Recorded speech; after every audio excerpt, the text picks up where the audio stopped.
14ই ফেব্রুয়ারি ভালোবাসা দিবস উপলক্ষে ছেলেকে ভালোবেসে নিয়ে চলে গেলাম মিরপুর চিড়িয়াখানায়। তো হ্যালো এভরিওয়ান, আসসালামু আলাইকুম। কেমন আছেন আপনারা সবাই?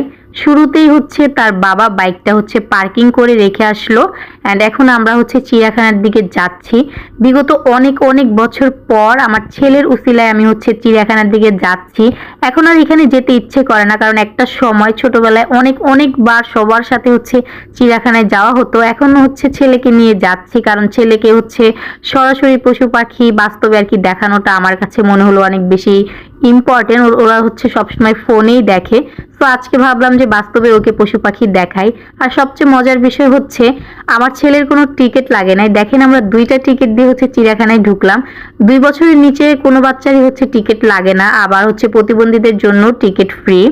তো যাই হোক, খুবই ভালো লাগলো বিষয়টা। দেন চলে গেলাম চিড়িয়াখানার ভিতরে অ্যান্ড গিয়েই আমি প্রথমেই আমার কেনা যেই আমড়াটা ছিল সেটা খেতে খেতে আমি চলে গিয়েছিলাম হরিণ দেখতে। অ্যান্ড কোনো কিছুই না চেঞ্জ হলো না। ভাবছিলাম যে এত বছর পর গিয়েছি, হয়তো অনেক কিছুই চেঞ্জ হবে, অনেক কিছু পরিবর্তন করতে পারে তারা, বাট না, সবকিছুই আগের মতোই আছে যেখানে যেটা ছিল। যেমন হরিণগুলো সবসময় ঢুকেই হাতের বাম পাশে দেখতাম, সেখানেই আছে, মানে কোনো চেঞ্জ নাই। তারপরে একটা জিনিস খুবই খারাপ লাগলো যে অনেক ময়লা আবর্জনা, বাট পরিষ্কার করে না কেউই। একটা বাচ্চা যে ছেড়ে দিব, বাচ্চা যে একটু দৌড়াদৌড়ি করে খেলবে, তার কোনো ওয়ে নাই, অনেক ময়লা আবর্জনা।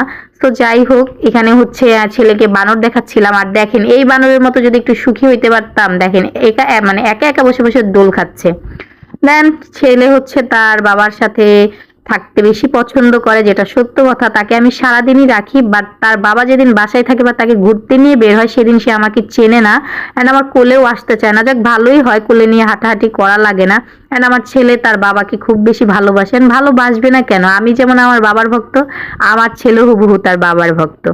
দেন চলে গিয়েছিলাম বাঘমশাইকে দেখতে।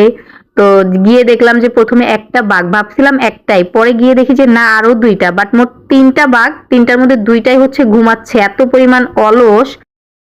আর এখন কেন জানি আগের মতো হাঁটাহাঁটি করতে পারি না, খুবই বেশি হাঁপাই যাই। এত বড় চিড়িয়াখানা, এত এত পশু পাখি, কোনটা রেখে কোনটা দেখবো, মানে খুবই হয়রানি ফিল হচ্ছিল।